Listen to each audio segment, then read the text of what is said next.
John Marshman, speech for Communication 101, Liberty University, spring semester. Many people understand the reality of abortion in modern America, but few of them realize how staggering that reality is. According to the Johnson Archive, Duval County reported 7,294 abortions in 2009. As Christians, we are called to honor the commandments God has given us. In Exodus 21, verses 22 through 25, it reads, "When men strive together and hit a pregnant woman, if there is harm, then they shall pay life for life, eye for eye, tooth for tooth, hand for hand, foot for foot, burn for burn, wound for wound, and stripe for stripe." So we can see that even in early biblical community, they understood the sanctity of human life and that it began at conception and not at birth. As a student pastor and one who strives to one day lead a church, I'm currently studying in depth the commands of God and how they relate to our world. Also, as a young adult who's about to get married, I'm looking forward to being a father. And as such, I understand the beauty of childhood and how devastating it can be to lose a child. Abortion is an issue that greatly encroaches on the sanctity of life, something that God values greatly. Throughout this speech, I will explain how our church can aid the community in several ways. Firstly, we'll look at how we can raise awareness throughout our community. Then we'll look at how we can partner with organizations and work together to build a safe haven for women who are in need.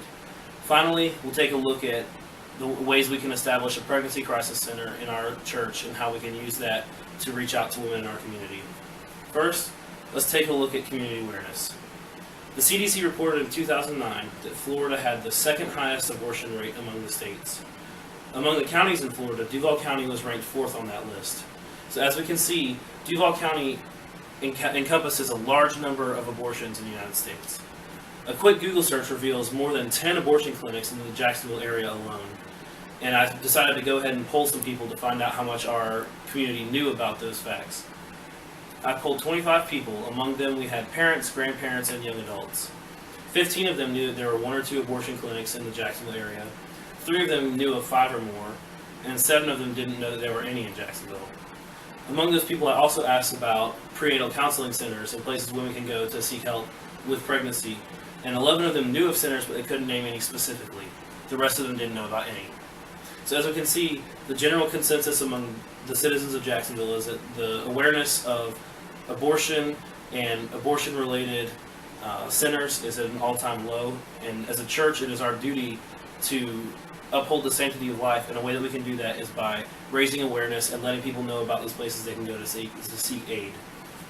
Now let's look at ways we can partner with organizations and how we can work together within our church to bring aid to women in need. There are several prenatal counseling centers, but very few of them will let the church work with them. One place that allows the church to work with them is First Coast Women's Services, and they will even allow church members to come volunteer at the center to do office work and to do things such as filing. They'll also allow them to counsel women and to make phone calls and encourage them. This is a great opportunity for our church to take action in our community and to have a positive impact on young women. Another way we can do that is by offering services in our own church.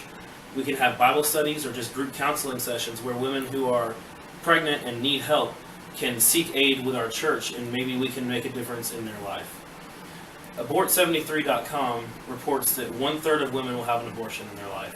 That is a staggering number, and among the women that will have an abortion, many of them will have one because they feel alone. So by having support groups and by having things in place to let women know that they are not alone, we can have a great impact on the number of abortions in Jacksonville. Finally, let's look at the realities of running a pregnancy crisis center. Now, many people hear pregnancy crisis center, they think of places with ultrasound machines and with medical equipment to provide care to the women, but we can do something much more simple. Instead of trying to focus on the actual care they need, we can have church members come volunteer and counsel women, talk to them, let them know that they're not alone.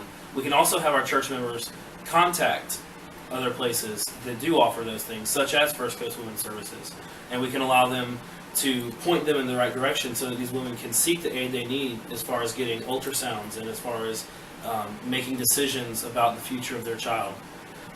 Another thing that we can do is we can partner with organizations such as One Church, One Child, who works to find homes for kids that are up for adoption. If these parents, or soon-to-be parents, knew that there was a chance for their child to have a life in a home with a family that loves them, they'd be much more willing to consider something other than abortion. Many women have an abortion because they're not financially able to raise a child, and they feel like they are doing the child a favor by not letting it into the world where it won't be able to survive.